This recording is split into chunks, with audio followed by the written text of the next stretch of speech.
it goes live.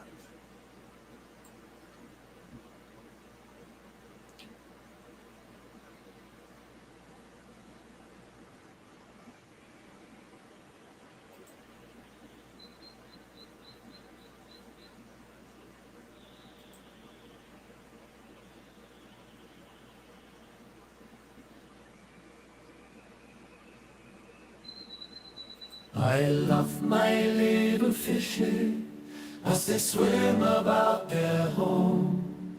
I love my little fishes as they swim about their home.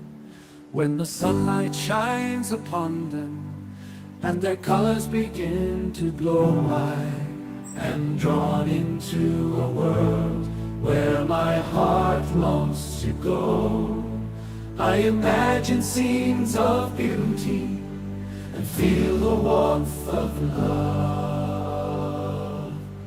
I love my little fishes as they swim about their home. I have traveled the world over, but never found the peace that comes from watching my fishes as they swim about their home.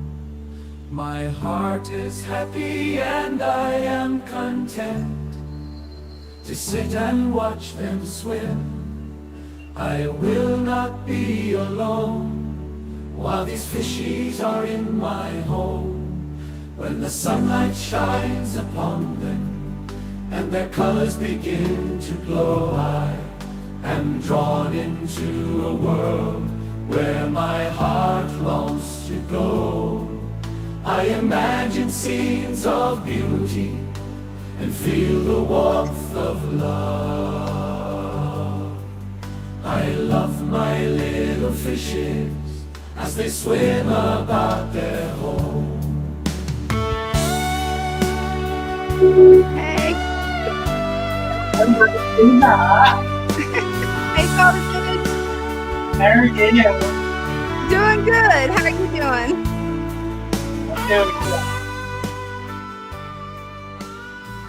Nice to be with you. Hello, everybody. Happy to be here. Looks like we got a crowd in. My word, we're up to 50 people already. That was pretty quick. It's pretty quick. It sure is. Nice to be with everybody. Hello, hello, hello. We have here. We got some new folks.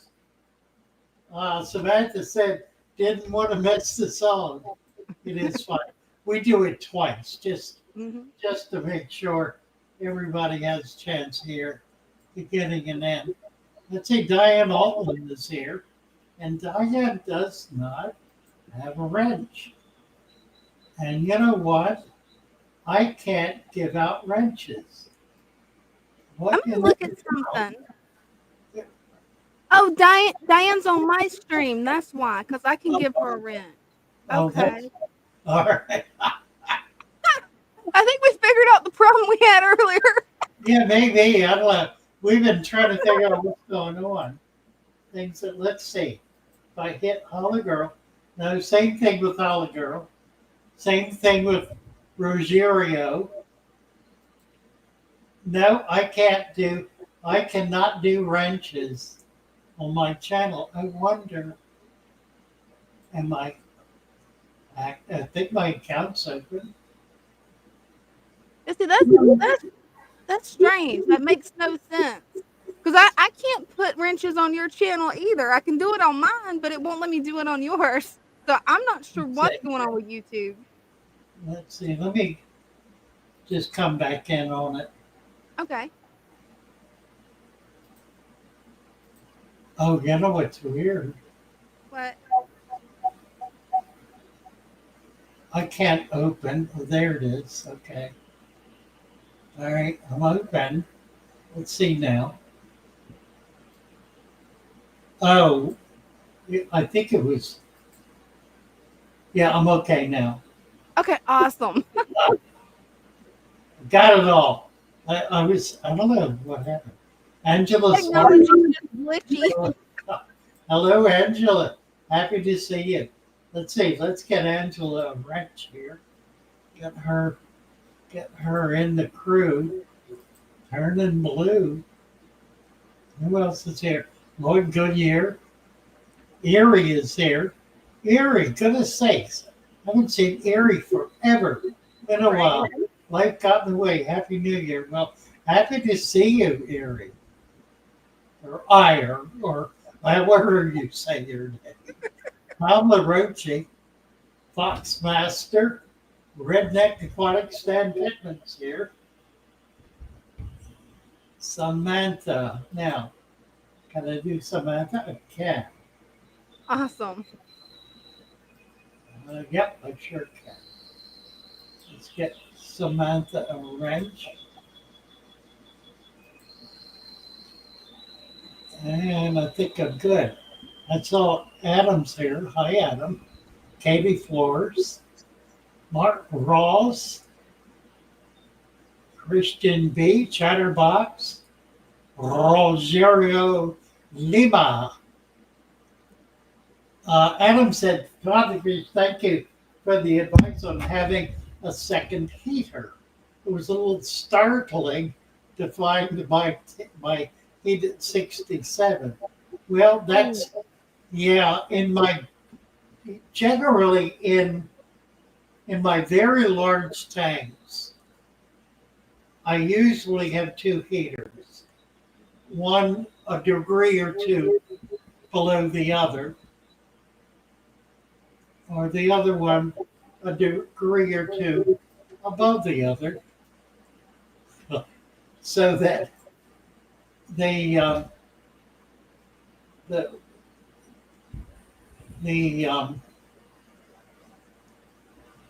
both be on until the lower temperature is reached. And then the lower one will come off and the higher one will stay on until it reaches. But the safety feature is that if one of them burns out or goes out, the other one will carry it. It behooves you then to check them fairly routinely to make sure they're both working. So it's worth checking your heaters once a month or so, more frequently if you're nervous about it. But I find that monthly, my problem is doing it monthly turns into whenever I think about it, which is typically less than monthly. Mm-hmm. But it is a good idea to have two heaters, particularly in tanks that contain fish that you're very concerned about, or big tanks with a lot of fish.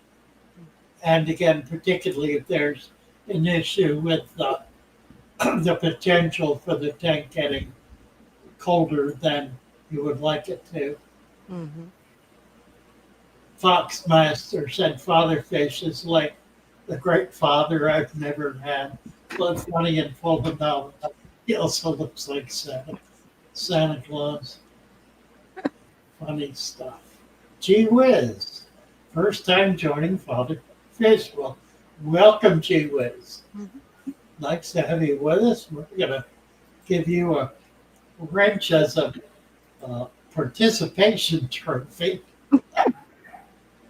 I guess that's what that is, isn't it?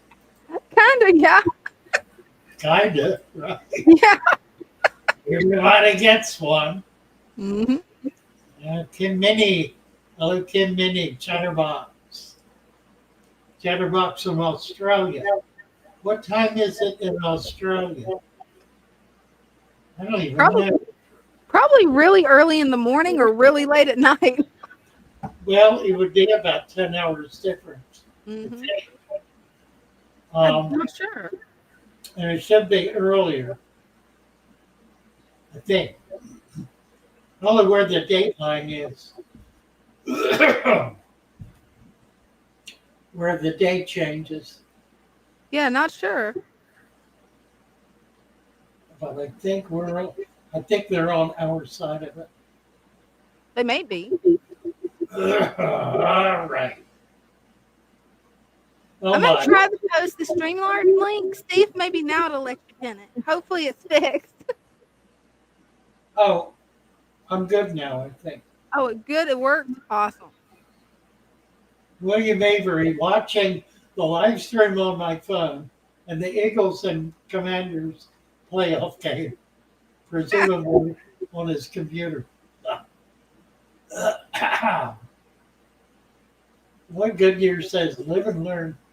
Gee whiz. Where's Gee whiz? Gee whiz is here for the first time. Angela is in Liverpool, Texas, near Galveston. Pronounced air. Air, air, air, air, air, air, air, air, air. All right, we'll try that. Air. Thank you for that. I've been calling you Erie forever. It's Airy. What he's gonna have to do is get on the live stream and show us how he pronounces it, because I was thinking that it was Erie. Really? Well, I've been saying it wrong forever. Nice. It is great to have you back. Gee whiz says, got my fish tank 3 weeks ago. Was told to add prime and stability. One of my cories died immediately after doing this, so I quit adding chemicals, added more plants. Now the fish are thriving. And Chatterbox says, in response to whatever, me too.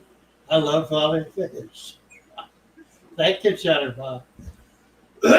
Angela says, my first time in your chat as well. Well, great to have you. Sun and Moon is here. And, okay, first, Tom Anderson, first time live. Thanks for all the advice on Discord. Nice to have you over here. Get you wrenched up. Tom and Luca Coleman sending love from the UK. We're keeping our UK crew up late tonight. It's about 11 o'clock there. Yeah, it is. Or maybe even midnight. For the prodigious one, got some new plants want to show. Oh, that'd be good. Well, we can do that. The link to StreamYard isn't pinned. All right, we had a little problem with that. Let me see if I can work it out.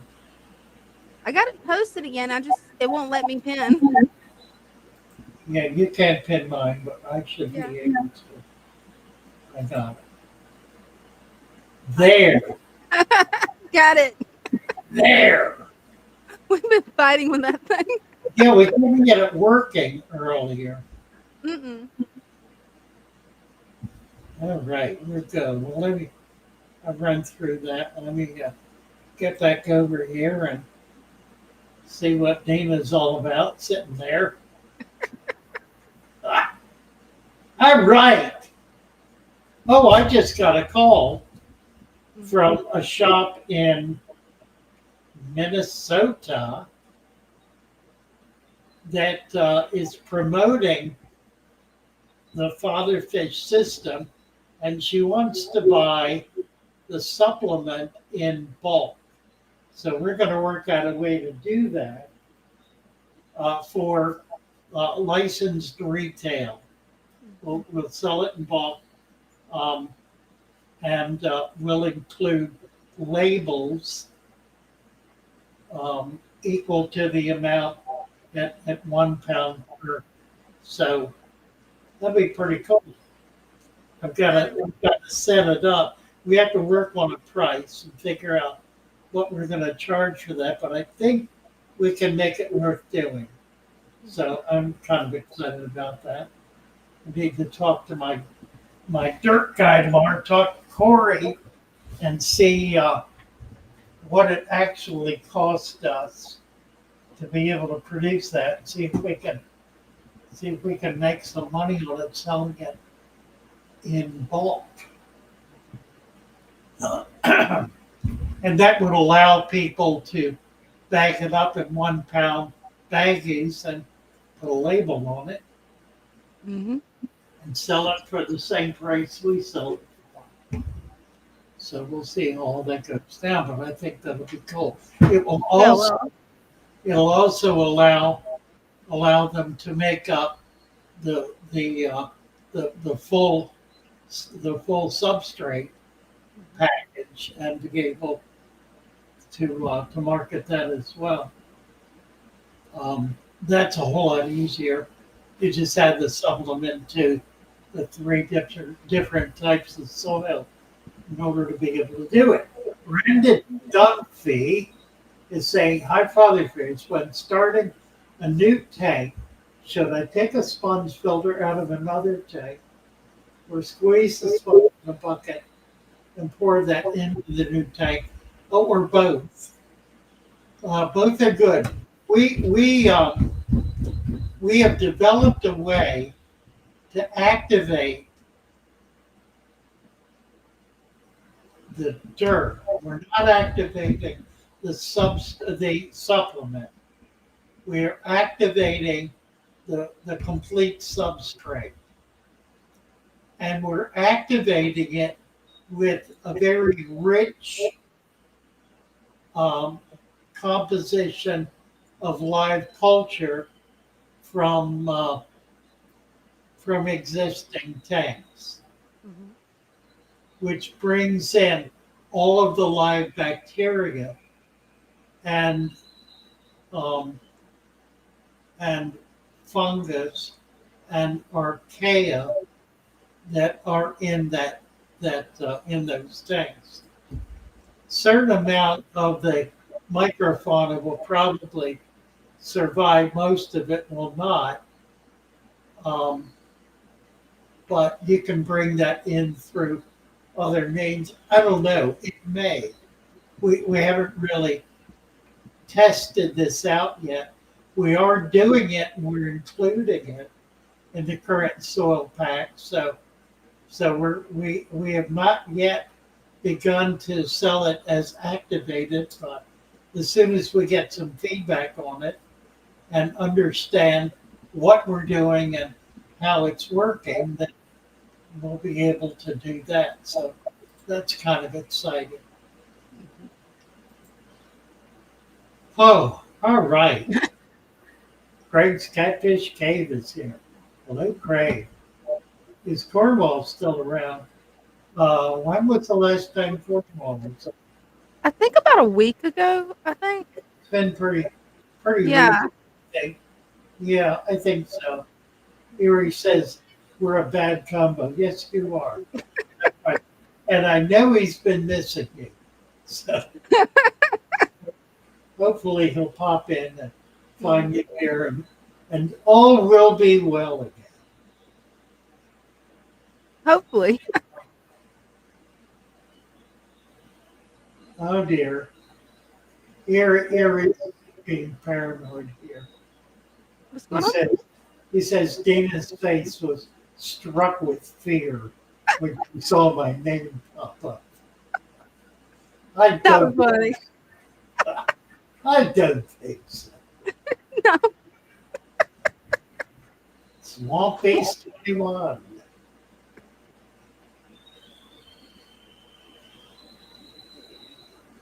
Christian B says, awesome news, Father Fish. The word is getting out. It is, and the word's going to get out seriously in a couple of months here. We're putting together the major article, the centerpiece article for the spring issue of Tropical Fish Hobbyist magazine.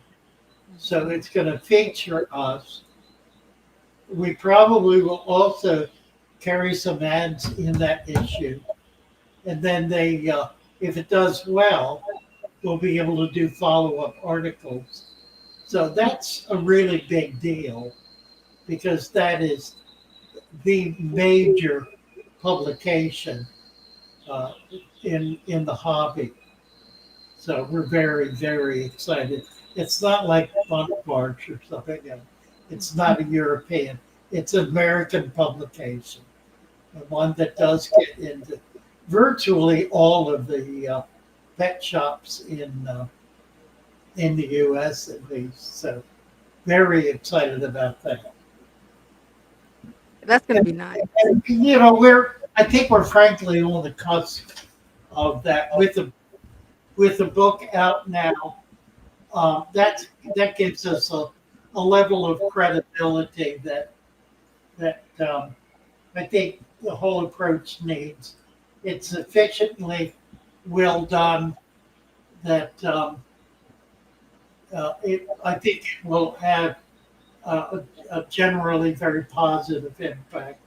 I think those who are on the outside looking in, seeing it, will be surprised at its quality and depth. We're coming up. We're coming up. Yep. We will be at 300,000 subscribers within, I think, about 2 months, 2.5 months at the current rate of growth. So that's our YouTube milestone. We are trying to figure out how to do multiple channels and link them in so they all work together. I really don't know anything about that. None of us do. We need to learn about that and find out how that works and what it's all about so that we can take advantage of that opportunity as well. There are people on the web who have 20 and 30, 40 and 50 channels, and they all work together. Many of them are small, but some of them are not. So I need to learn how to do that. And we need to get that happening. Definitely. Valerie's got a question for you. She said, my soil arrived Friday, so I'll have the new soil ? That was definitely the new soil formula, right? I was thinking it was. It is. And she also had another question. She wants to know, is the magazine TFR magazine? Is it going to be in TFR magazine? TFH. TFH. Tropical Fish Hobbyist. It's Tropical Fish Hobbyist magazine. Let's see, Doug Borg says, could I use a mud substrate consisting of mud out of a pond that is established with all the goodies already there? There is a problem doing that. I've done a fair amount of testing on it, and what I've discovered is that it tends to be far too intense, and it tends to explode through the sand cap into the water column. It can be used as 1/4 of the total soil substrate plus the supplement. I don't include the supplement in that fourth because the supplement is less than a fourth, but the soil needs to be, half of it needs to be one or another kind of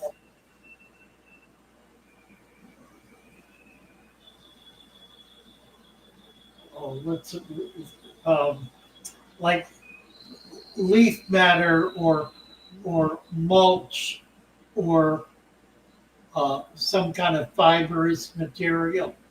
Even something like newspaper would work. We use peat moss.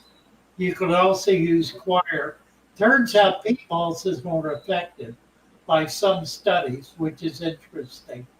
But half of it needs to be that kind of material, which is essentially raw plant matter that's not broken down. That it has a lot of aeration in it. It's a looser material, and has the ability to provide a longer lasting impact on the soil. The second material is simply soil, potting soil, any kind of good rich earth, which may contain some of these other things. You want to try to get a garden soil works particularly well. Even forest soil would work well, although that tends to have a lot of peat in it. But a rich, dark earth. And then the third component is a composted material. And that can be the pond mud. It can be, we use black cow, which is a composted cow manure, chicken manure, any kind of composted material. If you compost it needs to be a finished compost, not a half raw one, but a broken down finished compost that has a lot more of the minerals and the richer content. And then to that we add the supplement. And the supplement simply is a guarantee that everything else that's needful is there in sufficient quantity as to be able to allow that soil to persist as a rich substrate for a number of years, considering the fact that you can't add to it once it's down in there, because you can't get dirt down into it through the water column. I mean, you could pull all the water out, push the sand back, add more to it, recover it, and refill it. But that's not just a bother. That also breaks down the whole tank in the process. So we've created this in such a way as to be able to make it something that will be able to persist as a strong, viable, rich material for a number of years, during which time all of the precipitated material, all of the waste product produced in the tank will be precipitating through that into the substrate, further enriching it and developing for a period of years the full cycle that will allow everything in the tank to participate in the cycle. It takes about 5 years for that to pretty fully develop, to get it really cranky to the point where it's effective and working. One of the critical elements that we add to that is buffers. Buffers are absolutely fundamental to making this work. Without buffers, it can become acidic. And if it becomes acidic, then everything dies. The roots die, everything dies. The whole system will die. It'll become a death trap. So which is one of the really important reasons for using the supplement, because it maintains a pH that is alkaline, that will not become acidic. And that's really, really critical. My soil arrived Friday, so you will have the new soil, Valerie. That's correct.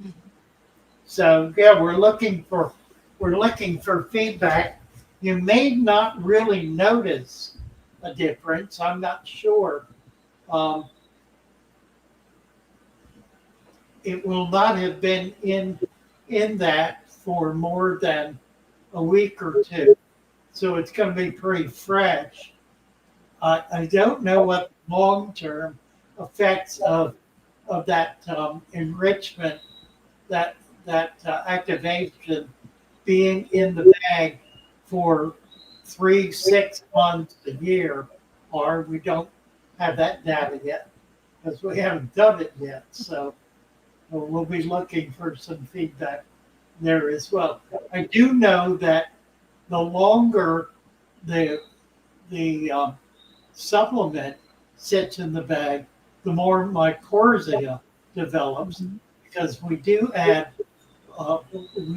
fungus to the supplement, and that of course is in the soil as well. So long-term mycorrhiza will develop if it's sitting in the bag, which is beneficial. I mean, that's not anything that creates a problem. Califorani, let's see. I don't have this Califorani in your or Karen Bearden is here. Thank you, Karen. Let's get you a wrench.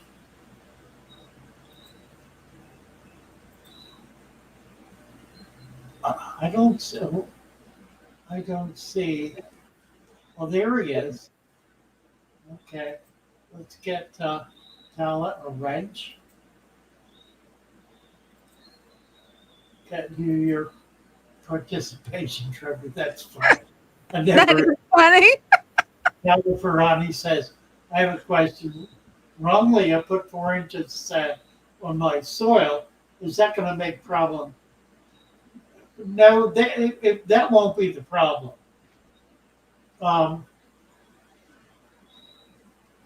The problem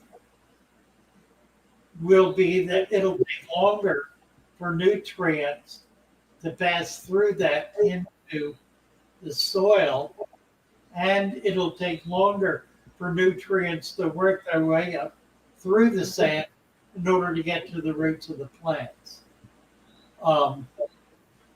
There's really no other downside. If you had 2 inches of soil, the 4 inches of sand would be perfectly fine. You basically want to double the sand to whatever the soil is. So if it's 1 inch of soil, you need 2 inches of sand. Half an inch of soil, 1 inch of sand, like that. But no, I don't think there will not be a problem with gas building up. It'll pass through the sand. Sand does not compact. You can't compress sand. The only way to do that would be with heat. And if you do it with heat, it turns into glass. Because it's, well, depending on the type of sand, of course. If it's quartz, it turns into glass. Not all sand is quartz. So it doesn't all do that. Yeah. Well, that's kind of interesting. Okay. So let me get back over here. I didn't hear him come in, but it looks like Jacob Wade is waiting. Yeah. It didn't sound off. Doug Bork says, let's see, I can't throw a whole banana peel in there. Well, in where? In the substrate or in the tank itself? You could. There's a problem. Angela wants to throw eggs in. There's a problem with putting too much nutrient in the tank. Nutrient in the form of vegetable type nutrient, like banana peel, or even leaf culture.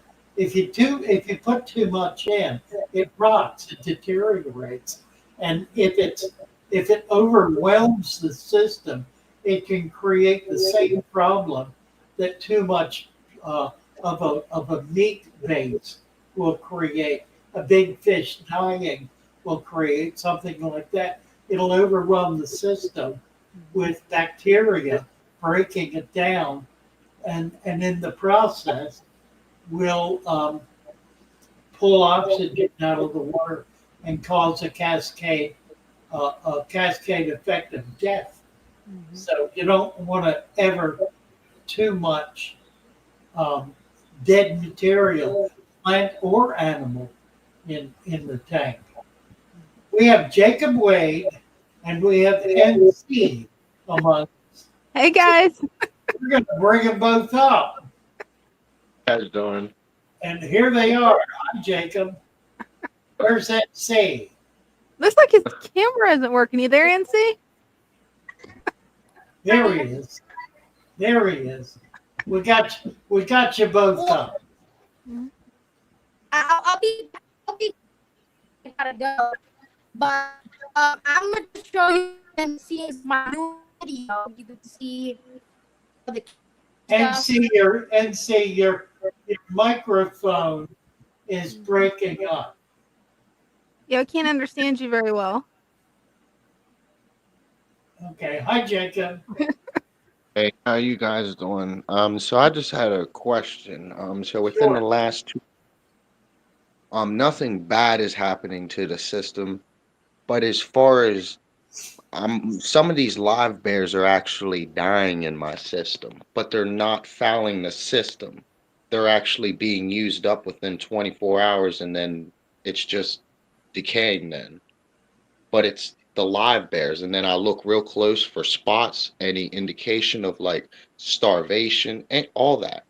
And there's nothing that's shown that that fish was sick. I don't understand why because none of the tetras, nothing. Even the Cory cat, see? She's still breathing, but she's on her last leg. Are you feeding these fish at all? Yeah, once a week, frozen brine shrimp. Okay, that's good. Hard to say. But see, they got fed. Look how big that black skirt is. Look at that. That's healthy. They're all healthy. Yeah, they look fine. Have you been over on Discord and talked to the folks over there about it? No, I haven't. I'll post a link for you, Jacob. Yeah, do that because we may need to spend more time with you looking at it and then checking out some things. You can you can go live there and be able to. Because I mean, some are hard breathing or anything. They're actually breathing really healthy. None of the oxygen is being exchanged out. So that's what I don't understand. I mean, nothing else is showing any type. Even the clown loaches, nothing. Because I mean, I still got decaying because it's still showing me. So it's not overwhelmed on biological yet. So I heard you was talking about overwhelming of leaf litter, and I actually did not know you could overwhelm it. I thought you could actually. Right. Yeah, I've done it. I did it. I've done it a couple of times, so I've proven you can't get away with it. Right, and then see, I even checked it, and now this is coming up on 7 months now, and everything's still the same. So I still have zero on nitrate because the nitrate is converting nitrate and then converting the nitrate back to nitrate. We can't read that.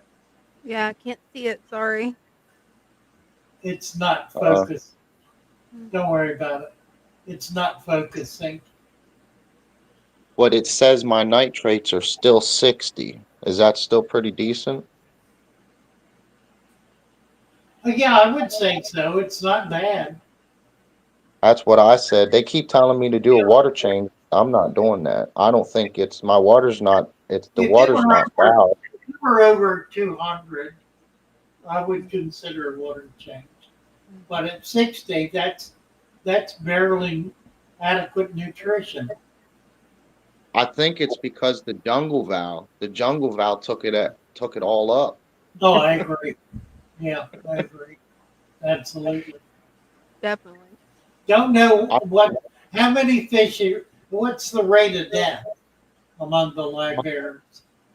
It's not like it's okay. So out of the first bunch that I had rescued and put in this system, it was around 50, and then I had all my tetras, so it was around 70 fish.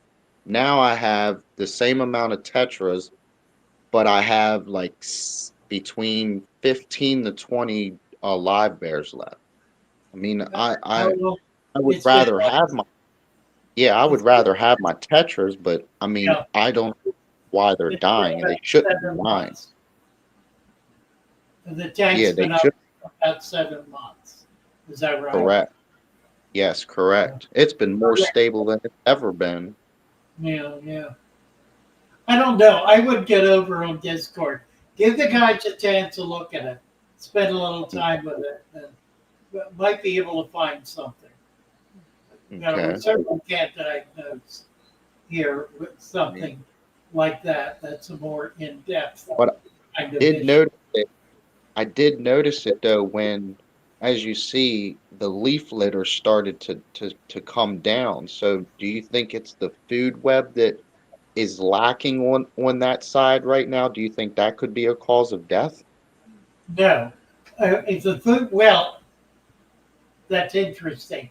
What that means is that there's adequate microfauna in there breaking down those leaves, Right. which should be providing adequate food then, or an additional source of food. Why don't you increase your feeding to twice a week? See if that Okay. makes a difference. Okay. Twice a week. Okay. So maybe like Monday and a Friday. Something like that. Yeah, yeah. Okay. Yeah, a good way All for right. me to remember it is because I feed my tanks twice a week. Every time we do a live stream, that's the night that I feed my tanks. So Wednesdays and Sundays. That's good. Yeah, get over there and then get back to us on Sunday Yeah. and we'll see what you've learned and if anything. All righty. Well, yeah, thank you guys again so much, and I'll head over there and see what I can find out, see what's possibly going wrong here, because it don't Yeah, look like nothing's going wrong. right. Thank you, Jason. Thanks. Thank you all. Oh, there's the little Bye. cichlid real quick.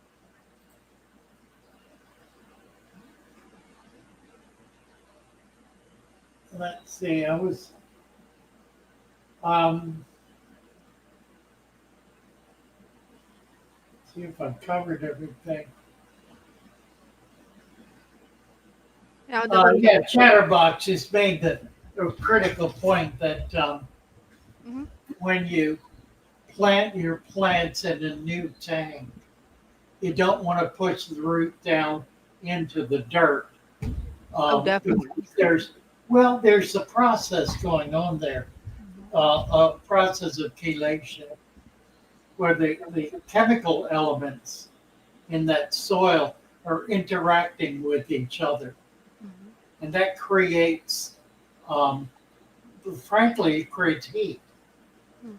and it can be enough heat to burn the roots, which will Ah. kill the plants. So you don't want to get those roots all the way down in there.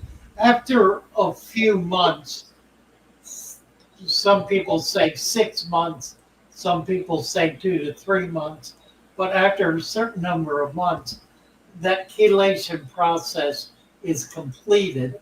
The interaction, they've interacted and created essentially new compounds that are far more stable, um, and that chemical process then that chelation process, and then you wind up with material that is far more capable of being absorbed by the plants. Um, Iron is a good one.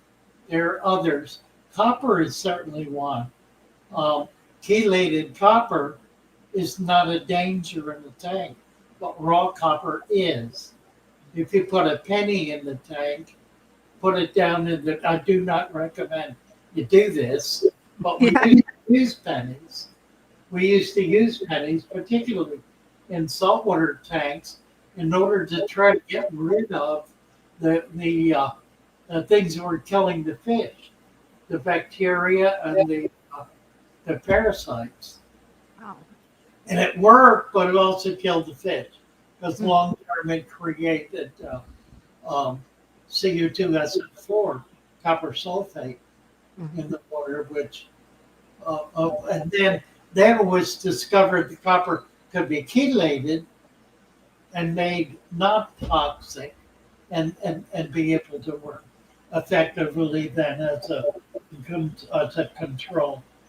And that chelation process is what's going on in the deeper levels of the substrate. The fact that it's capped means it doesn't get into the water column. It stays down there until that process is completed. And the roots are going to avoid it if you allow them to avoid it. They'll just stay away from that heat. They won't grow down into it. But they will take advantage of nutrients as they work their way up into the sand. So it's a process really of trusting nature and trusting that there's more going on than we have any awareness of or even control of when we set these things up. There certainly are things happening that we're wholly unaware of and discover sometimes by accident when we have a different take a different action and get a reaction we didn't expect, and then try to figure out where that came from. Matthew Plowden is here. Hi, Matthew. How y'all guys doing today? Good. How are you? Just had a quick question for you. The 20 I've got here, you see this stuff that's on the bottom? Mm-hmm. Yeah. It's kind of greenish in color. I guess it's deteriorating plant matter, I'm guessing. Well, or algae. It's probably algae growing on the detritus. Okay, is that okay though? Absolutely. Okay.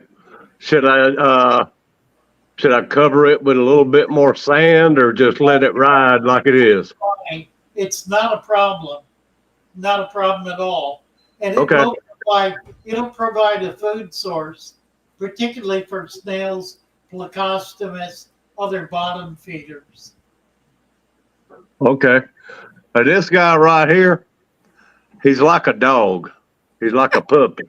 Yeah. I think I'm gonna have to name him because if I even get near the tank and he'll just sit there and I'll look over and he's looking dead at me. You know, That's pretty cool. like he's waiting on food, so he's like a puppy to me. So I'm gonna have to figure out a name for him. Looks like a Canary. Yeah, it's a blue Acara. Yeah. Pretty. Yeah, nice. Yeah, but he's ready. He's ready to go all the time. Yeah, your tank looks good. Your tank looks real good. But he's pretty good with the other fish, with the tetras and stuff. He doesn't bother them. Right. Yeah, they're not an aggressive fish. Yeah. I mean, I'm sure if they come messing with him, he would deal with them a little bit, but they don't mess with him. I think they know. Yeah. So, but anyway, yeah. But with that one over there, I went and got the 2 bristle nose like he told me to. I couldn't find no autocinklus, so I got a couple of, and there's one I don't know, it's a small tank, so you might see him in there trying to dig around for something, but there's 2 in there about that size. With some neons. Yeah. Cardinals? Yeah, you see him. He's right up under it, like between the driftwood and the rock right there with his head in. And Yeah. But he's doing his thing, so. Nice. But anyways, as long as that's that one long root right there that's coming off of that pothos. Yeah. It was wanting to go down in the dirt. So I clipped it off, but is that all right if it goes down into the substrate? Absolutely. Yeah. Okay. Well, if it tries to do it again, I'll just let it do its thing. I guess that's the natural way to do it, right? That's right. That's right. Very good, Okay. Matthew. Thank you. All right. Thank you, guys. Y'all have a good night. You too. Bye bye.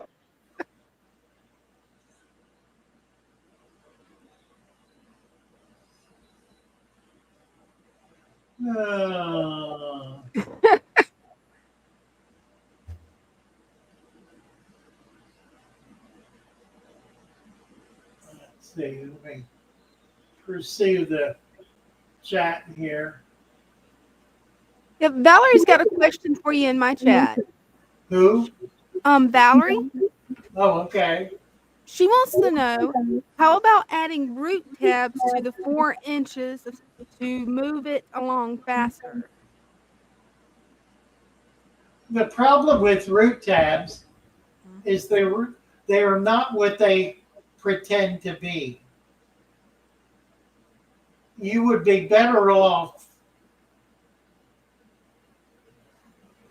freezing dirt and pushing it down in there than you would putting root tabs in.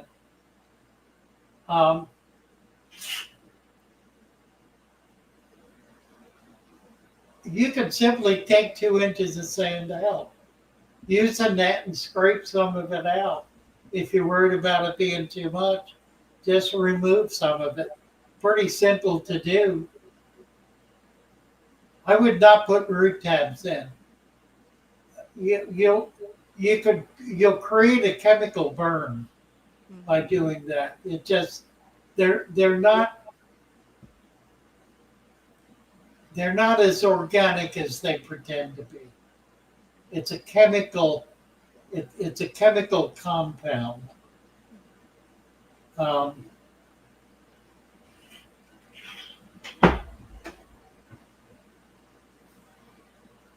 If you do it, keep me posted. Let me know how it works out. Okay, Foxmaster. I have a new tank with some special ground for plants, but I suspect it releases too much nutrients and the water can be fixed. I can't buy more plants. I don't know what he's saying here. Okay, yeah, add sand to the top of it. Just put sand on it.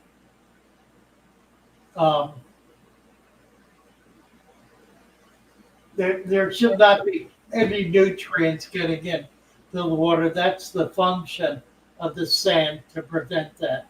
So cap it with sand. If you have a commercial soil, cap it with sand.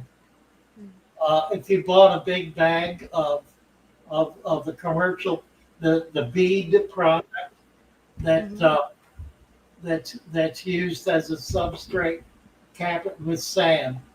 That will have the added benefit of being able to retain the nutrients that are in it without them washing into the water and simply causing an algae bloom. And then 6 months later, all you got is mud, really. Yeah. I mean, you don't have anything of any value left.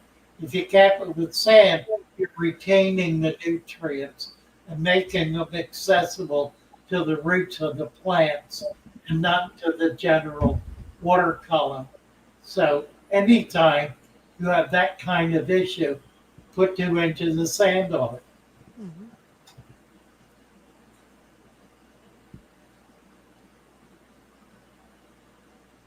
Victor's talking about Dina's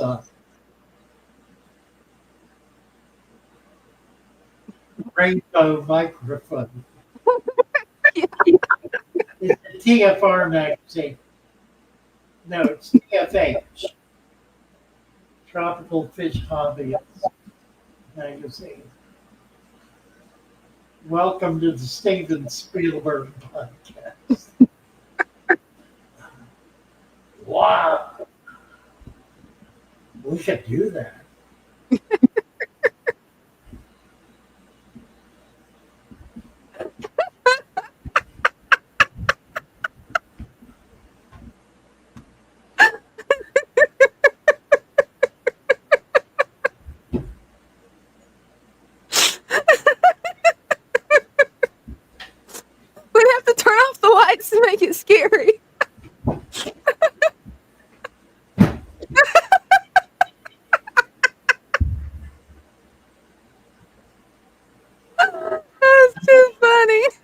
I'm back.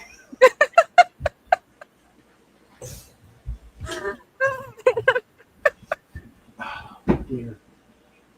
God in heaven, forgive me, Lord.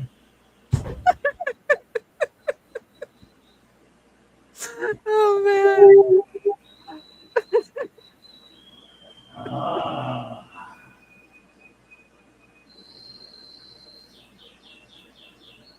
Chatterbox having the same problem. I have to wait to pay again to buy more plants. Yeah, if you live near me, you get a deal. Anybody nearby gets a deal on plants.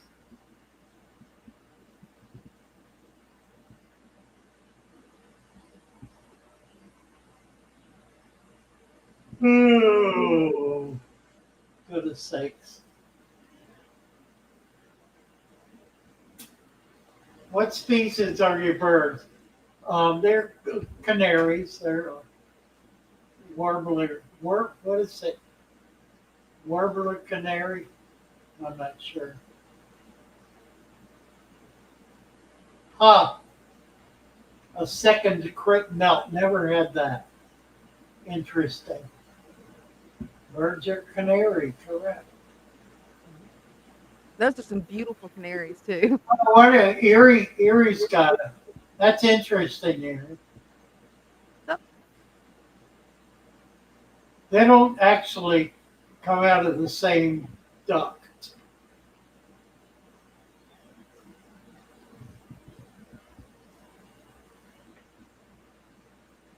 She hadn't figured it out. She'll He find read the comment. We'll get a delayed reaction. 618.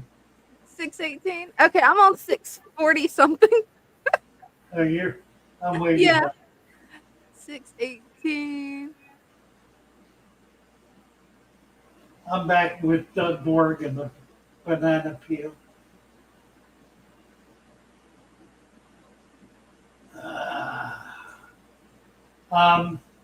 They're both yellow and brown.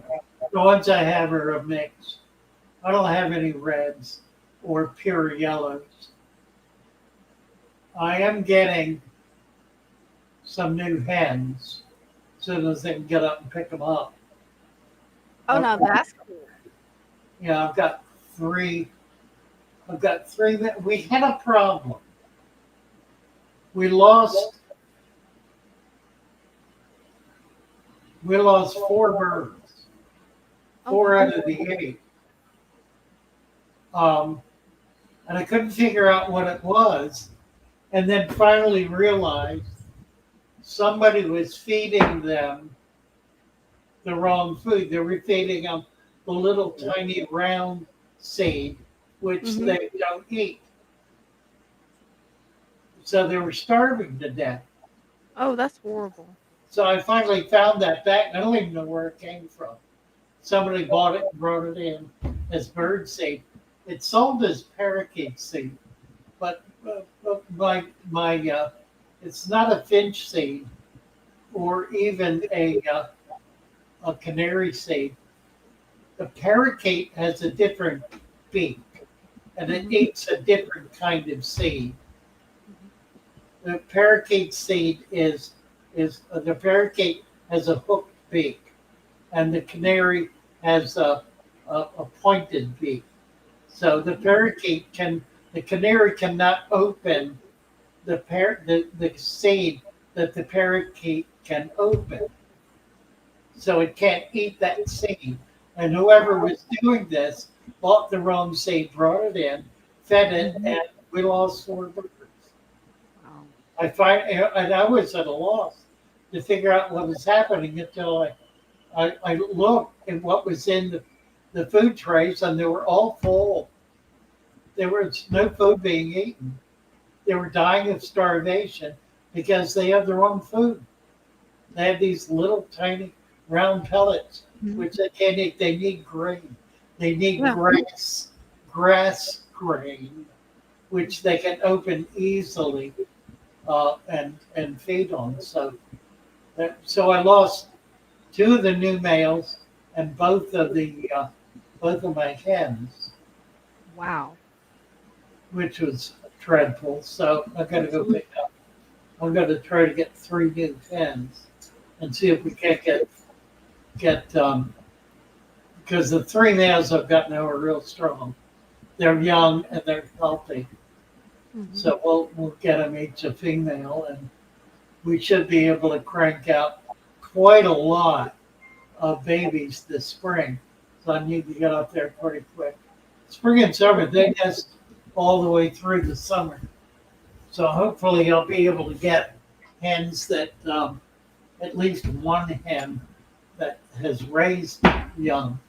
Those That would be nice. new hens don't always get it right. Mhm. It looks like Instagram has disconnected. Yeah, I just got the notification on my end. I don't know why everything's running a little bit slow today. Yeah, I'll can see if I can get you, it reconnected. what did we do? Remove it or edit it? Yeah. I'll let you deal with it. I don't want Okay, I got you covered. there. Okay, Angela Sparks. Well, I've got a real problem here now. Because Angela Sparks has Father Fish in her tank, and I don't know quite how I got there, or what I'm going to do now that I got there. That was good. She says he's a shell figure with eyes, straw hat, big smile, holding a fishing pole with a fish on the line, which is the only fish she's got in her tank right now. So she's got a fish swimming around her tank that has a line hook to it that's attached to a fishing pole that Father Fish is holding. This is very bizarre. Right? He's gonna have to come up and show us this. Yeah, Angela, I don't know. I'm deeply troubled by this, actually. Oh dear. Oh man. Okay. What Valerie was asking about croutons, I just found that. Yeah, I would not do it. Just as a matter of principle, frankly.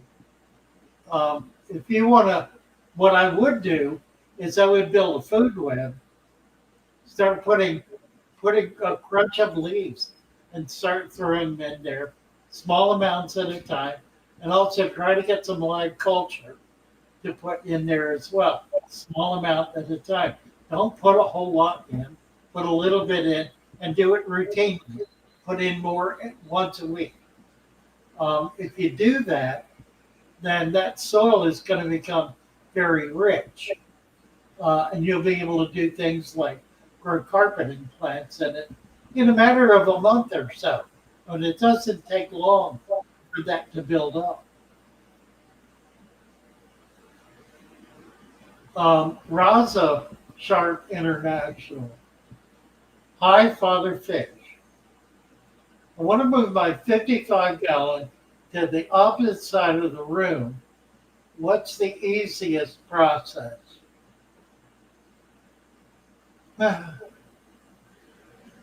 Well,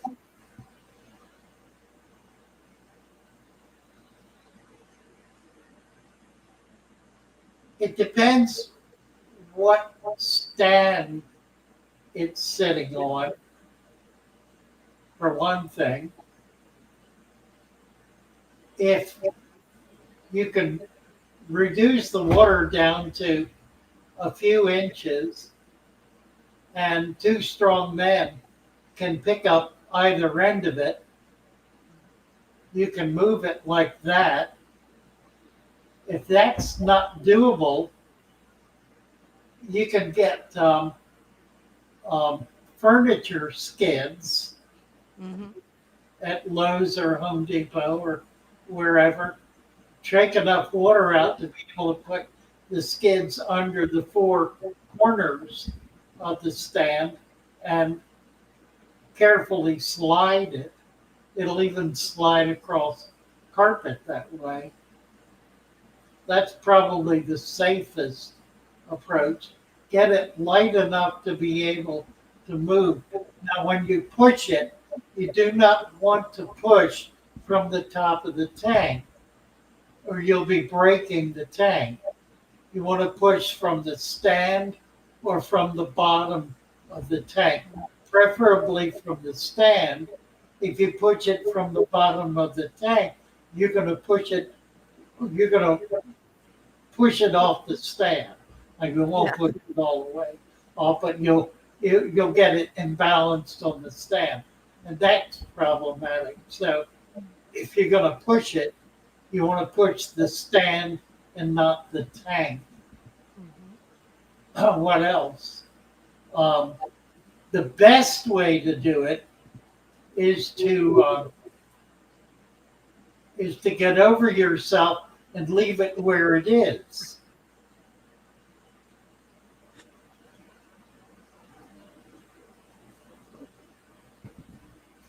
Just,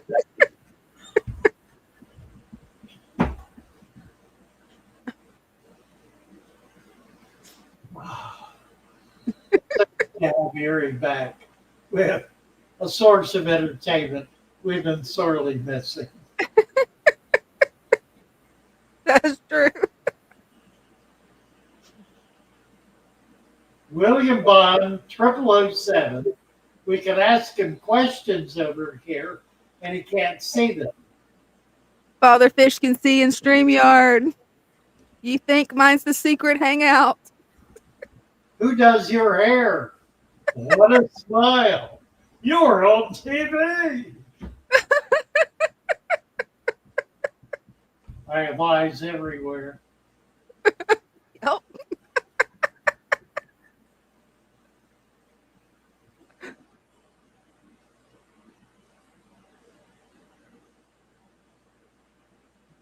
That board, it was satire about the compost. Explanation. I appreciate you, Captain. Oh, well. I take everything very seriously. Very serious. It's all very serious. Serious. Serious. Serious. Serious. By the way, we have a new video coming. I mentioned this to you earlier. It'll be out midweek at the latest. Mm-hmm. In which we provide kudos and our deepest appreciation for the great and magnanimous gift that has been bestowed upon us by a warrior fish tuber, mind you,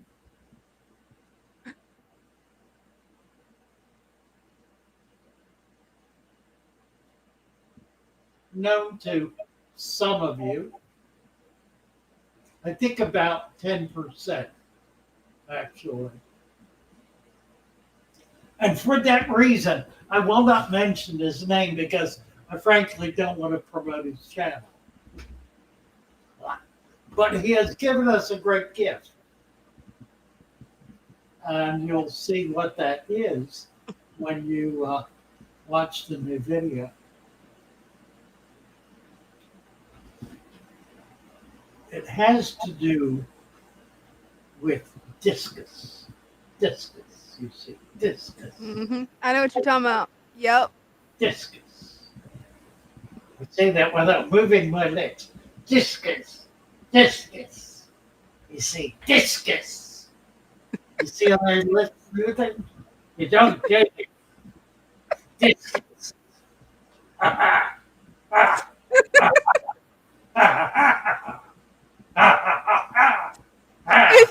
If you keep doing that, Ryan's gonna make you a pirate the next newsletter. What was in the last one? Something weird.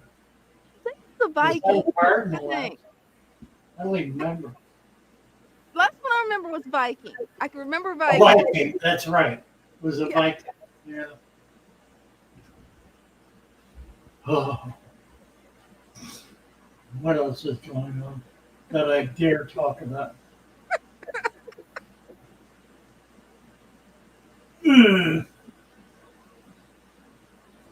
I love Redneck Aquatics new hashtag Sam Pittman hashtag Oh, Swamp I do Tank. too. Yeah, I do too. Yeah, I'm gonna end up naming my turtle paludarium the Swamp Tank. Radina Winsbury. Don't forget to fill out the questionnaire. Missionary. I won't. Once I find it, I won't. Same here. You're saying I had a nerves thing. Might help you. Might. You put it in the right orifice, it might.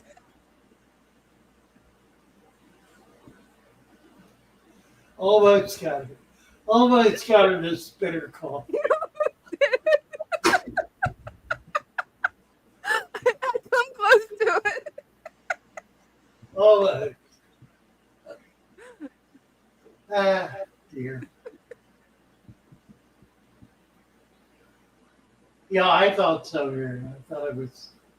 Have you fed cucumber zucchini? Yeah. Oh, Jacob. I don't know if I would do that in his thing. There really isn't much in there that's looking for a vegetable matter. His libraries are down, and he's kind of happy about it. So, Yeah. I don't know. Not all people live to ripe old age. And fish are no different. Oh, fish. Fish. Yeah, true. It's true. Being a ripe old age.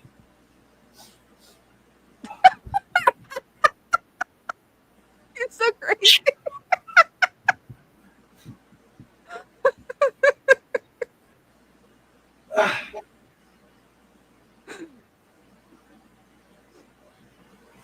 I don't want to get it. I really don't want to go down that road. It gets embarrassing.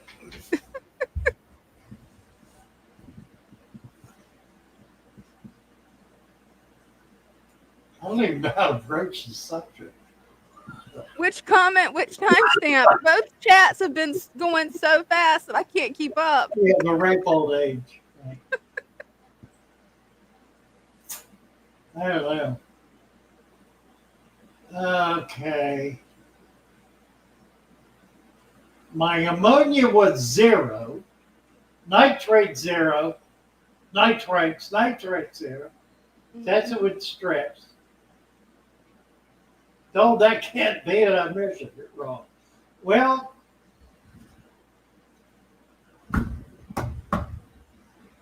it probably is true. What it means is that you're certainly not overfeeding. That your plants are absorbing all of the nutrients that are available in the water column. You're certainly not going to get an algae bloom that way. I think that's interesting. You know, I really haven't tested it that much.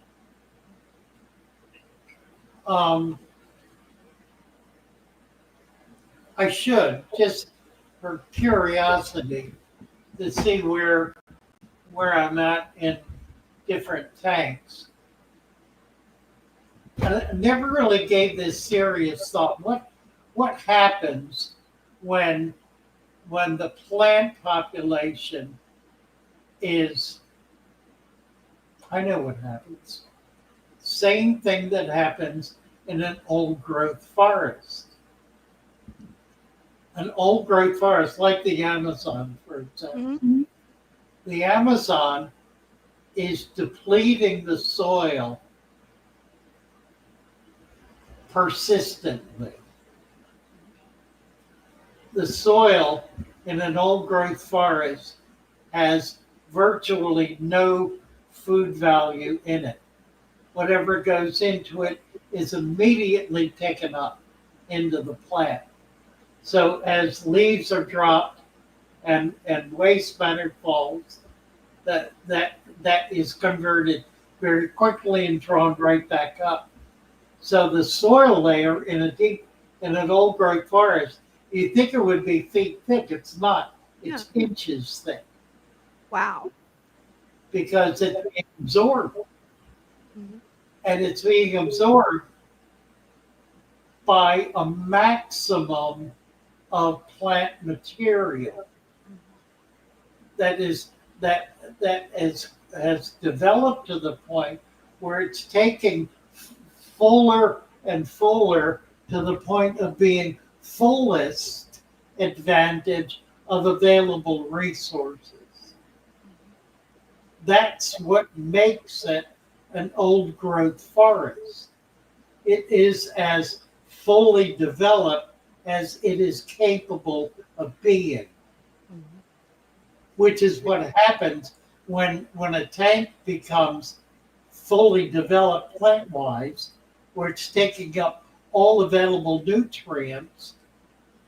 It doesn't stop growing, but it achieves a stable growth where it essentially is in replacement mode.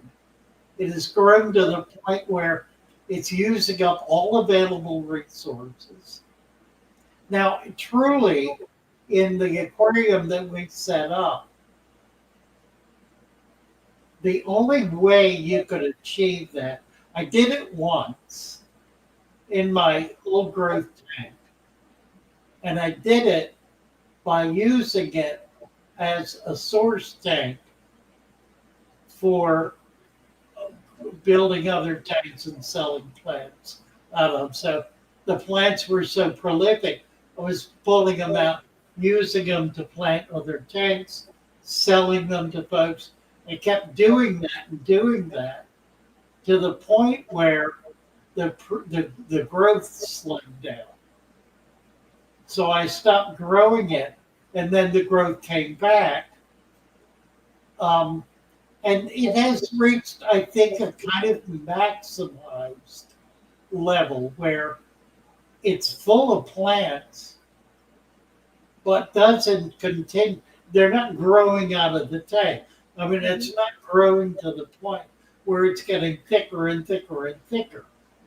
It's achieved a kind of stability.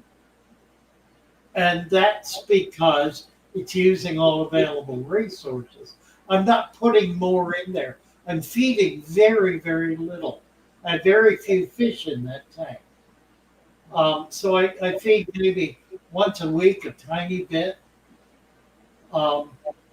And the fish that are in there are surviving primarily on the plant material, but also on the microfauna that's growing in there, and whatever algae is developing. There really isn't any algae. It doesn't exist at all in that tank because the plants are taking up all the available nutrients. So when I feed that food that I'm putting in there, it lasts about a week because it's feeding not only the fish, it's also feeding the microfauna and macrofauna environment as well. So it's providing a nutrient base for the entire food web, or at least that portion of the food web, which then converts itself to plant material, which breaks down and kind of resupplies itself. But the point is that, and it goes back to this zero thing that Rodina was talking about. When you've reached the point where, at least in water column, which is different from the substrate, if you're set up with a Father Fish system, that substrate is not the same composition as the water column. There may be zero nitrates in the water column, but the nitrates in the substrate could be 500, could be substantially higher, and are likely to be. In fact, will indeed be substantially higher. Otherwise, the plants wouldn't even live. Right? That's as far as I want to go with that because I'm tangled up in it. Give him some kick, Gary says. All I'll be right. right back. Yeah. What causes the white on top?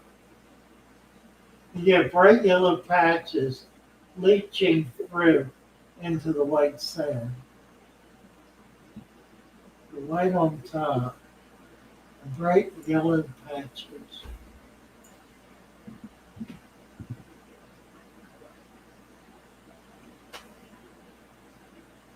By the way,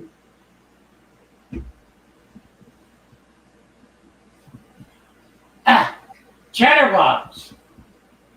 What are we talking about here? Okay, white on top. The only thing white, two things white. Fungus and dead plant material, bleached plant material. Probably fungus. So fungus is going to grow on dead matter. If you've got a lot of, even vegetable matter, a lot of dead matter laying on the surface, there'll be white patches on it, and that's fungus feeding on it, breaking it down. It's a very healthy condition, actually, because the fungus is highly nutritious for like for fish, snails, whatnot. A lot of fish. The white slime that you see growing on hardscape, like on wood, particularly new wood, that's fungal material. It's mycorrhiza, which the fish are going to eat, and snails as well. Bright yellow patches leaching through into yellow sand. I don't know, probably algae. Tosh, Going on, Father Fish? how are you?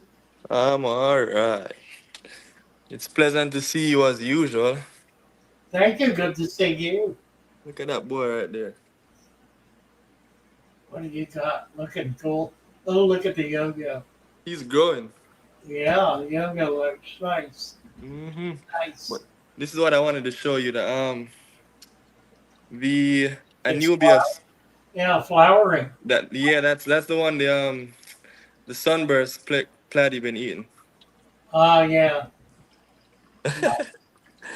But I didn't know that I wasn't supposed to put it in the substrate, so I did. So what if I just take it out and try to, cause I got this thing that stucks it on the glass. Well, I'll tell you frankly, Mm-hmm. I think it's okay. It does, yeah. That's what I'm thinking. Yeah, It looks like it. Well, you've got two things there. You've got the tuber, and then there are also roots. Yeah. So the tuber needs to be not in the substrate. And with that suction cup, you've achieved that. So it's also sending roots down into the dirt. So I think it's perfect. It's Okay. growing, it's alive, it's healthy, it's blooming. Yeah. No, there's absolutely nothing wrong with it. I think you've achieved a perfect situation for it. Nice. I like to hear that. And Right. then these money works. Yes. At first, I think they weren't getting much light because the jungle val was blocking the light at the top. It was a lot at the top before I clipped it. And now I got a few of the stalks coming up, so I'm Well, happy and they about look good. They're kind of spindly. The problem is they look better when they're growing closer together. Yeah, that's what I wanted to do. To That's separate them out, it's like this. like skyscrapers. Yeah. But When I picked them outside at the pond, they were together. They were all together. But now some smaller ones didn't grow, and the bigger ones came up top. oh, right. So, but So you yeah, can trim them and replant them. Yeah, this spring get some more and just Oh. plant them as a okay, bunch. I'll try that. But it all looks fine. I appreciate you. My platies are not breeding as yet. I've been feeling them the bug bites. Oh, they'll like that. Yeah, they love it. But this male right here, he's swimming. He's chasing the girls. I don't think he's doing nothing. I wonder if I wonder if his sperms is working. Yeah, maybe. Hard to say. They don't Yeah. work for, they can go a long time. Did we lose you? I think we lost them. And Miss Dina is I'm back. we lost Trey. Yeah, hopefully you can come back.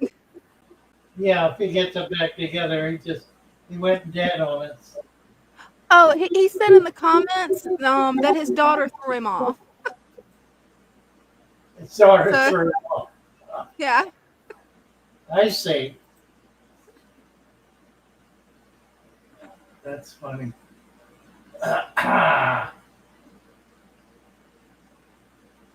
Lloyd, that's wholly funny, actually.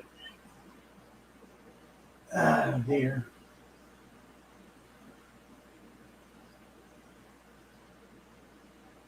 That's right, Erie. Angela is saying goodnight. Love you. Nice to have you with us. Where's the beef? Says Willie Vaughn. I think I'm going to go out and get something good to eat tonight. What you got planned? Maybe a steak. I don't know. Oh, that would be good. Something. I don't know where to go, though. I have to drive Yeah. 10 miles to get there. Oh no.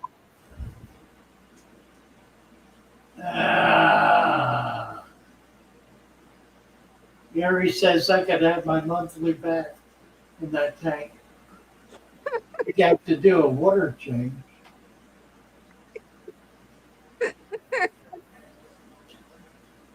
I want to move. Oh, we did that. How? Wilbon had a system crash. Bad. Can he keep bedders together?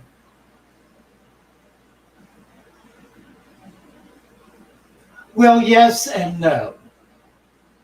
Mhm. You can keep bedders together until you can't keep bedders together. And then Right. you can't keep bedders together. But you can keep bedders together, you see. So far, my sorority's working.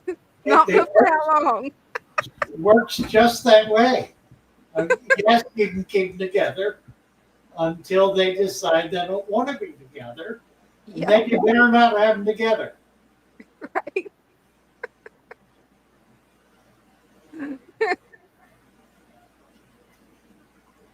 Oh, you're welcome, Foxmaster.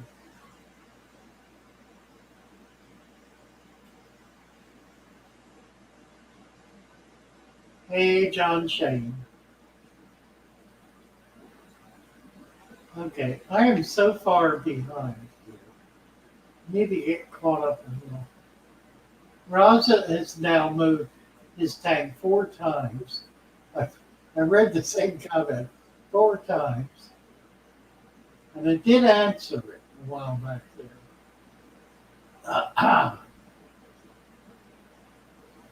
7:49 a.m. in Australia, Monday morning. So it's tomorrow and Monday. That's interesting. So he's on the other side of the date line for it to be tomorrow. That means we're behind. We're behind him about 12 hours. Wow. Right. Father Fish has been taken over by a demon I don't think so. or a folder. A folder.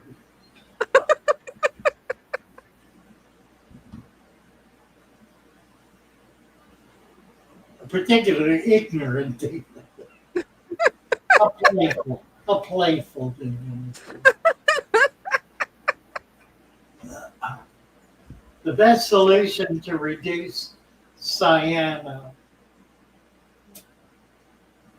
reduce nitrates. And you reduce nitrates by not overfeeding, number one, by adding sand, adding more plants, doing water changes, any number of things.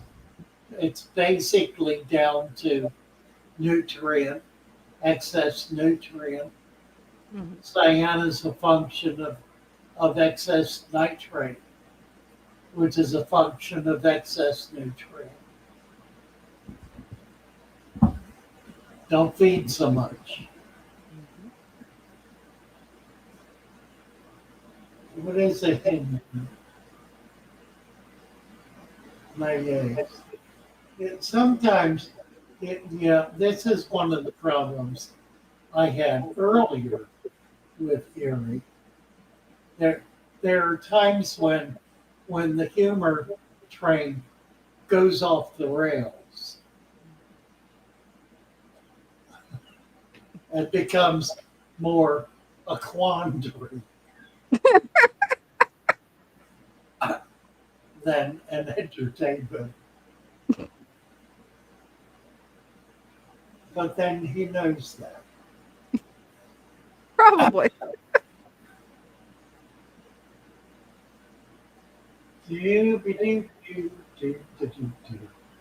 Yes, it was terrible about the birds. I'm just glad we figured it out. Definitely.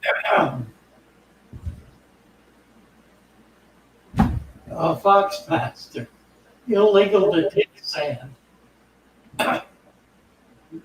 Dear God, What? probably talking about the beach. Oh yeah. He's Yeah. probably talking about Siesta Key, in point of fact. So the beach with the powdered sand. It's illegal. It's a local municipal regulation that fines removing even a small bucket of that sand from the beach. And essentially, it's irreplaceable. I mean, there are beaches that are replenished with sand from a half a mile out in the ocean. Yeah. But it's not that same sand.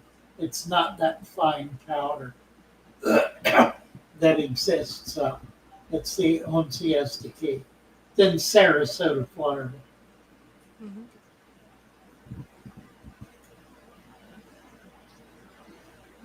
So they protect their resource.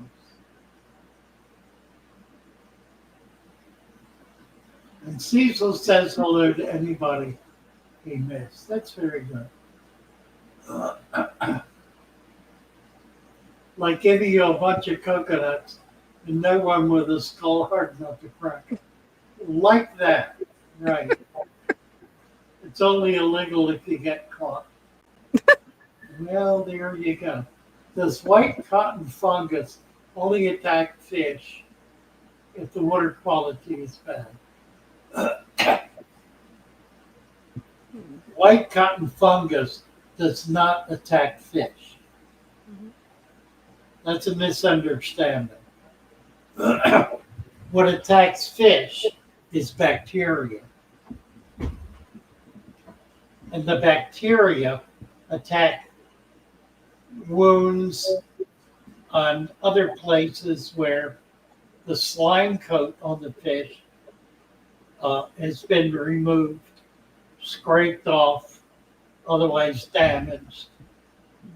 The bacteria will get in there, it'll attack the flesh. And if it gets into it, if it gets like into the scale or under the scale, it'll fester and begin to break down the flesh. And in the process of doing it, it's killing the flesh. That then becomes waste matter from the bacteria. It has no interest in the dead flesh. It only has interest in the living flesh. So it leaves the dead flesh as waste product, which is then attacked by fungus. And you see the fungus. And the fungus, in fact, covers the activity of the bacteria because it completely encapsulates the dead flesh. So you, oh my God, look, that fish is full of fungus. We have to get a fungicide.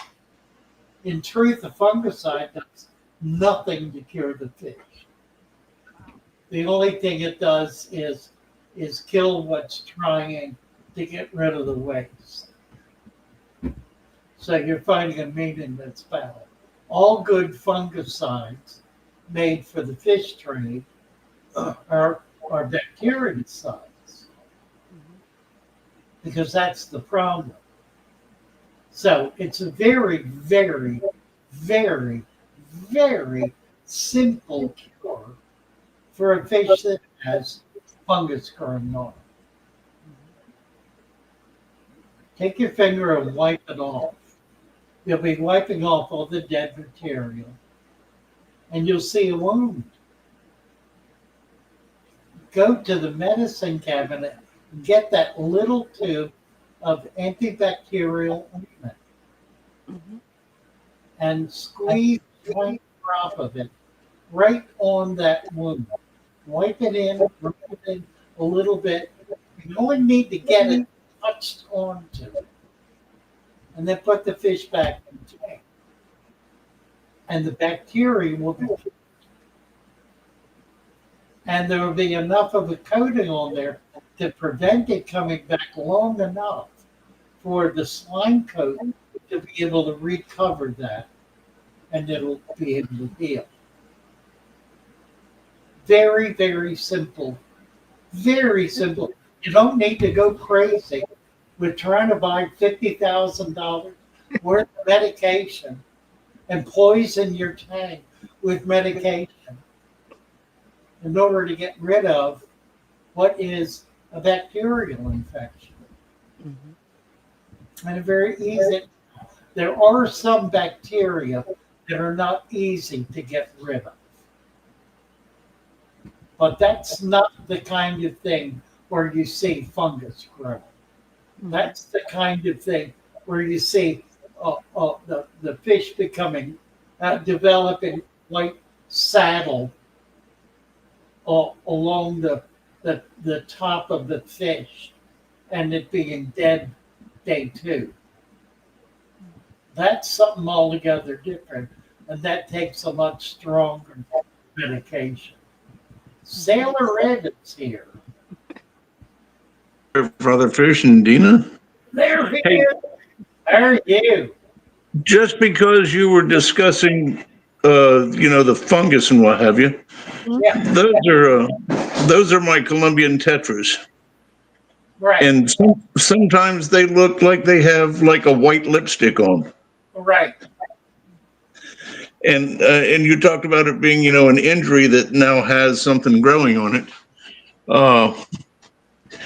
I ground up the shrimp to make food for them, and then I go ahead and defrost it a little bit, lay it on a saucer for an hour or so.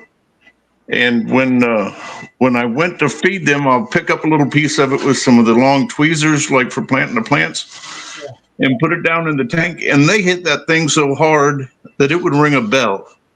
Ah, right. I mean, they're hard eaters, I guess you would say. But then I saw one of them yawn that movement they do when they open their jaws. And I thought, if this thing has teeth, I'm not sure I want to put my fingers in this tank anymore. Yeah, they're a real customer. They really are. They're tough little dudes. Now I know Dina probably didn't build her aquarium clock yet with all the timers, but I came up with a new one for her. I was Yeah. thinking, if spider wood is just azalea bush roots, uh, if you grew some azalea bushes hydroponically, could you braid them and make designs out of them? That would be cool. Well, somebody needs to get on that because I don't have the patience, but I would love to see it. Interesting. That would be amazing. Yeah, I just wanted to throw that out there. I have a lot of spare time on my hands, and a lot of times my brain wanders off in weird directions. So, No, that's the same problem. anywho, That would be really cool if you could braid it though. yeah, or make furniture out of it, or just something. So We'll try it. so looking at their lips, do you think there's an issue in here? Yeah, I do actually. I think it probably will take care of itself, but it does look like injury.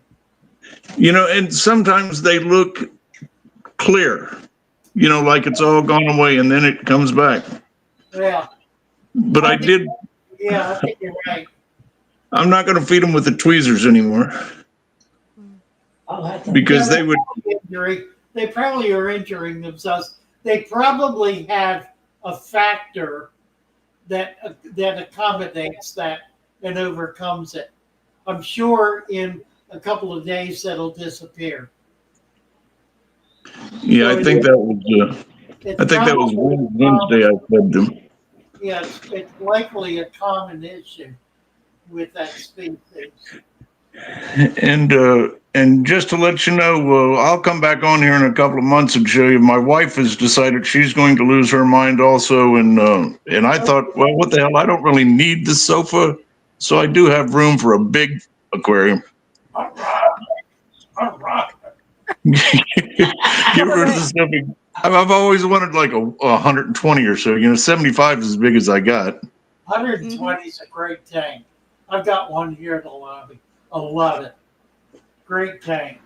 And I want to put discus in it. Not that anyone cares, but I think they're beautiful fish. Yeah, They are. that's great. All right, I'm out. But Dina, I look forward to seeing your plant experiment over on your side. Okay, thanks. Thank you. Bye, y'all. Bye-bye. I never realized spiderwood was the same thing as azalea plants. I've got a lot of azalea plants.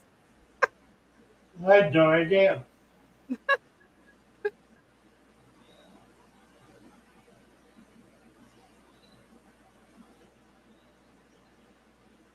Let's see. I need to get back over here and get some wrenches going. Karen Bearden. Way back at 6:15. That was a long time ago. Yeah. Oh, so you already got it. Boy, it's taken a while. Is that? Maybe I ought to re-up this thing. Top chat. Let's see. Who just came up? Samu. Hope I'm not pronouncing your name right. Let me get back over here. Samu.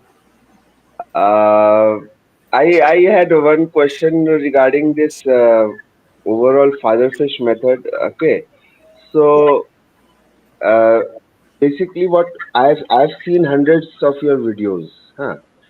And what I have seen is you need to put soil, cap it with sand, put tons of plants, and there are some systems in place to make sure there is a ecosystem. For example, use pond muck, leaves, etc. But what I wanted to ask you, Father Fish, is suppose someone wants to make a beautiful aquascape. There are various styles of aquascape: diorama, iwagumi, jungle style, etc., etc. So, which involves heights and layers, and those IUAPLC contests. So, what I wanted to ask you is it possible to use this method, which, as far as I have seen, apparently the substrate remains flat. There is no dimensions to it. There is no layers. So, is it possible to use this method but create those levels of aquascapes which has Yeah, that? Because I'm absolutely. thinking, Yes, okay. yes. Um, you need to pay attention to the rules of the show as it pertains to substrate and the visibility or the appearance of the substrate. You may need to make some modification at the edge of the tank where the substrate comes up against the glass in order to make that look more uniform so that you don't have a dirt layer showing perhaps.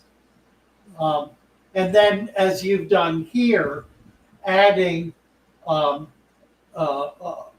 skate material like rock and gravel, pea gravel, that kind of thing, colored sand, whatever, to the sand cap in order to give it the kind of yeah, exactly, to give it the kind of look you want. But it's what you're creating with the soil and the sand is a foundation. You can certainly build on the foundation, and you can build on it really in any way you want to without um, without disturbing or without preventing the substrate from working. I think what the reason that is not done in highly aquascaped tanks is that the people who are doing that aquascaping are doing it to create a specific effect, a specific picture. And once they have done that, which may take 6 months to do, then they break it down and do something else. So Hmm. it becomes irrelevant. The notion of having a tank that will sustain itself indefinitely is not a goal of the professional aquascapist. They're not Hmm. looking to do that. Those are totally based on aesthetics, not functionality. Well, yeah, exactly. I mean, you can combine both, but it's rarely done. MD To Aqua, be to look be at really specific, yeah, sir. So I have this 100-gallon tank. It is about 400 liters, 450 liters of water. It's kind of my dream project. I built this tank 6 months ago and it's been empty since then. I am going through a lot of phases of analysis paralysis, deciding what to do, what not to do. In sure, the meantime, I already built two tanks. One is this one. I think you may remember the shallow tank. do And one is this one. right. But this remains to be touched. So, what I want to ask you, sir, I really am an advocate for naturalistic systems of aquarium, Wallstead method, Father Fish method. So I want to incorporate that also in this part. So what I am thinking is I want to increase the height in this part, such that it is up to this height, and there will be an island. And here on the left side also the height will increase up to here, and there will be an island. And in the middle there will be pearl grass, totally pearl grass. So left and right there will be two islands, and in the middle there will be pearl grass. This is a bogwood kind of a big bogwood right here. So for pearl grass, I will use the father fish method. Hmm. And for the islands, I will use tropica soil. So what do you suggest? How should I increase the height without affecting the base layer of the soil? I mean, if it is not properly capped, there may be risk of leaching too much soil into the water column. That's what I'm getting at. Understand. Um, you have to do it with baffles. What? Baffles. The green machine found a way to do that. And I think he got that in cooperation with some work he was doing with Amano. Uh, he used he used plastic, flexible plastic sheets that Uh, that he put down as a barrier to prevent the sand from flowing or the soil from flowing out past it. And then he covered that with either rock or with a beveled sand that hmm. sloped sharply away from it. A series of baffles allows you to do that. But that's one way to do it. And you can disguise that then with a thin rock, slate, something like that. That's a great idea, actually. Sir, if I use white pebbles, those generic white pebbles which first time aquarium people use on their aquarium. Yeah, So if I use white pebble as a core base layer just to increase height, and then above that I will use leaf mulch and potting soil and all that, and then cap it with sand. How is that? Will that lead to anaerobic stages, or is that just fine? I mean, it's hard to say. You could get leaching from the down out of the gravel, hmm. um, which might not be a problem. It really is going to depend on what the access of that gravel is to the rest of the system. Hmm.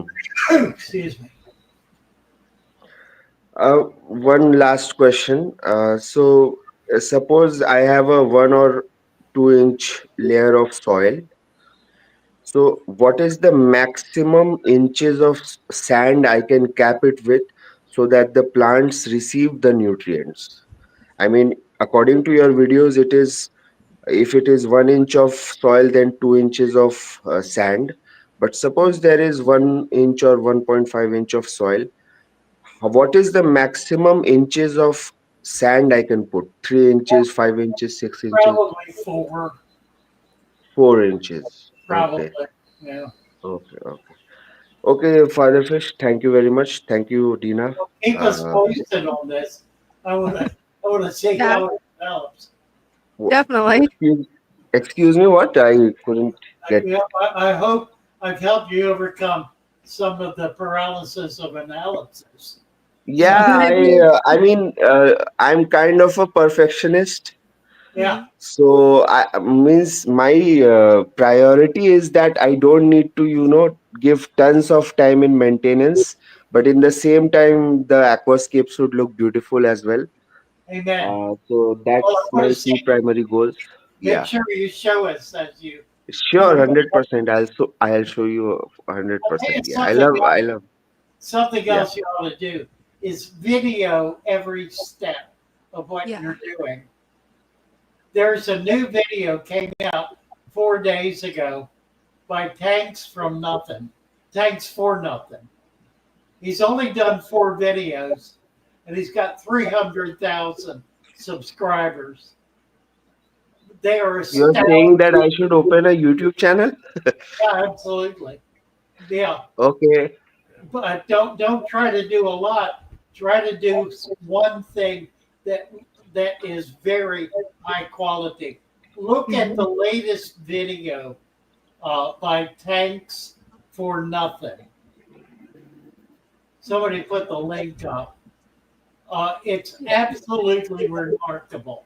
He Some spent of the years. aquascapes I'm seeing online, they are, I mean, crazy beautiful. Yeah. Those contestants, I mean, so amazing aquascapes I'm seeing. No, I It know. is amazing.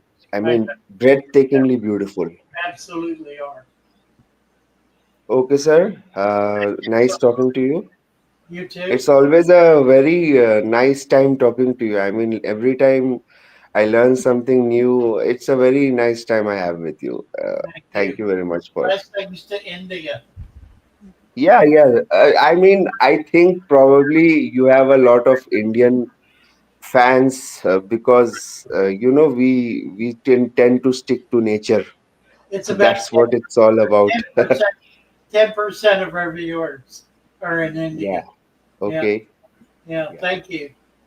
Okay. Okay. Bye, Bye. sir. Bye. Bye. Bye. Bye, Dina. Bye. I got the link in the comment. It actually looks like 3G did too. Me and him posted at the same time. Yeah. Do guys do visit? Check out Thanks for Nothing's new video. Um, it's about 22 minutes long. It's a build. He did a window tank build that he spent a year on, and the video covers that entire year. It's remarkable and has a number of very interesting insights in it. It portrays some things that I've never tried to portray that are part of the process of developing a natural tank. It does a really, really good job of showing the progression of that tank and how it becomes a more stable and healthier tank. Really remarkable. Nevo Expo. Keep talking about discus. I'm doing it. I'm doing it. I'm doing it. I tell you what, here's the thing about discus. Discus do not intimidate me at all. They're no more exotic or difficult a fish as any of a number of other fish are. I'm a whole lot more intimidated by things like leaf fish, butterfly fish, uaru, things that are genuinely difficult to keep. Discus are a very simple fish to keep. They genuinely are. They just need. They're like any other fish. They need to be in a healthy environment. You keep them in a healthy environment, and they'll do just fine. Here's the thing. You can make that healthy environment by working your tail off to the point where it becomes exhausting and a chore and a burden.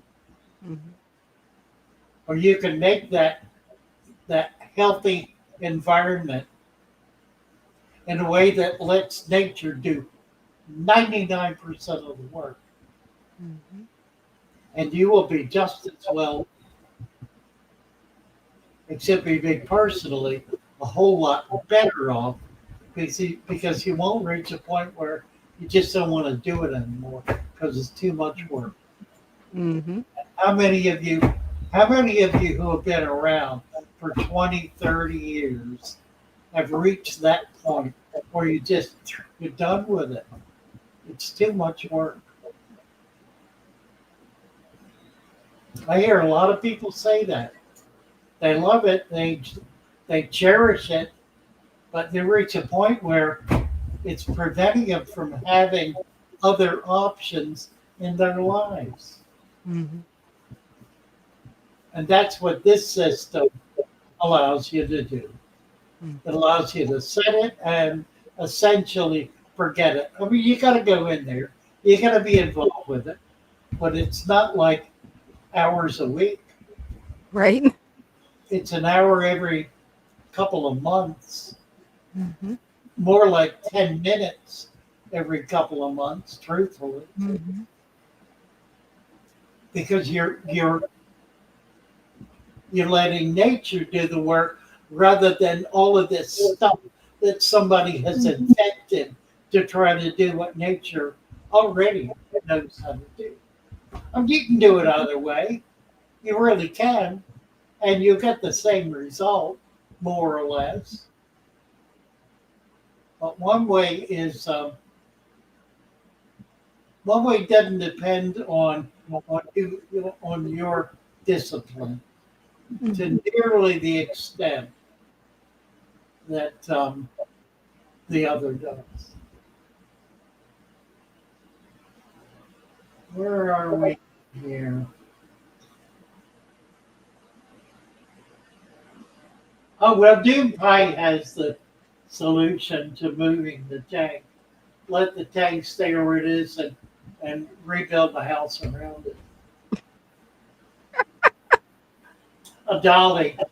Yeah, use a dolly. I thought about dollies. I got stuck on the sliders, but I use dollies. I do something really easy if it needs to be moved. I just get my brother and husband to move it.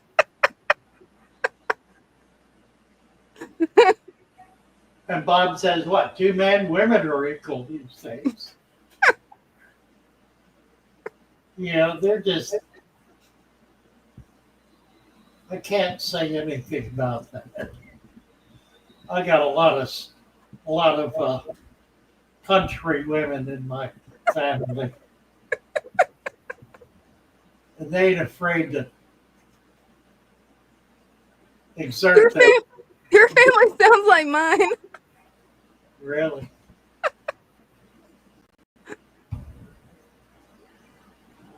I'm still making my brother and husband do it. Right. Let me get down to the bottom here. Lord, there ain't no bottom. My goodness sake. Where's this What guy? timestamp you at? At 7:47. Chat has been active on both sides tonight. Really active. Thanks, guys. Oh. Filtered water, ideally make sure no chlorine or chloramine in it. The easiest way to do that is to throw a vitamin C tablet in the water. Just one tablet. One tablet does about 200 gallons. We did a laboratory series of laboratory tests with this using vitamin C with chlorine and chloramine. We found it was effective with both, and that 1,000 unit vitamin C tablet removed chlorine and chloramine from 200 gallons of water. And even better, there's no residual side effect. The vitamin C tablet is biologically safe, and in fact, it provides a nutrient base for plants and fish.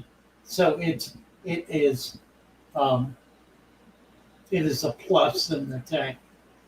If you throw vitamin C in the tank, it improves the homeopathy, if you will. It improves the organic foundation of the tank's health.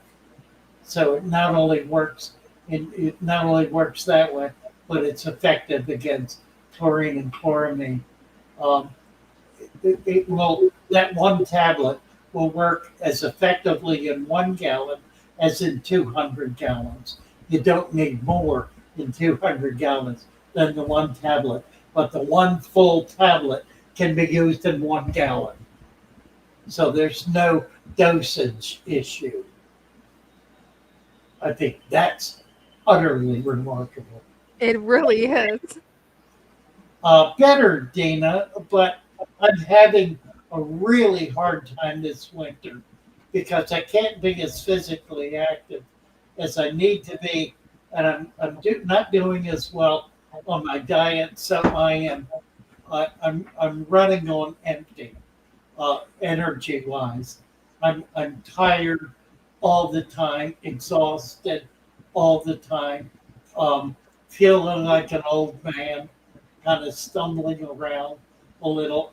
I'm just dying for warm weather to get here so I can become active, and I just hope I can. I hope that by the time the spring rolls around, I'll be able to get out with Corey and be able to do some things in some of the local swamps that I'm so fond of. That'll be nice.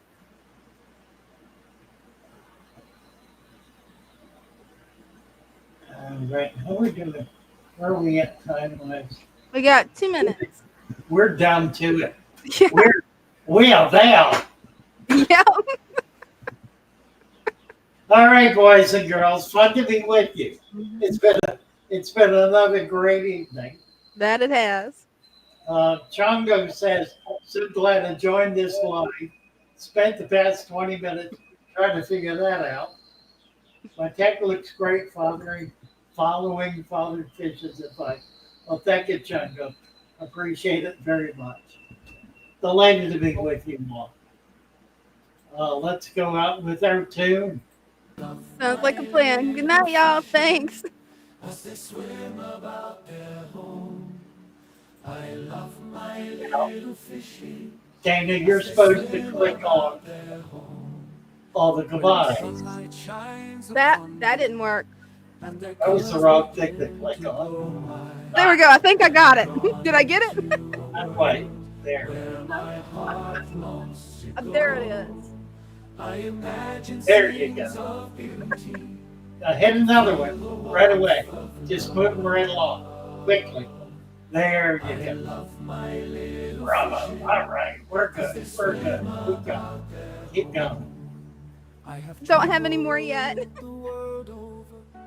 But never found a peace that comes from I need watching my to take the volume up. as they swim about their home. My heart is happy and I am content to sit and watch them swim. I will not be alone while these fishies are in my home. When the sunlight shines upon them and their colors begin to glow, I am drawn into a world where my heart longs to go. I imagine scenes of beauty and feel the warmth of love. I love my little fishes as they swim about their home. Bless you all. Love you all. Love y'all.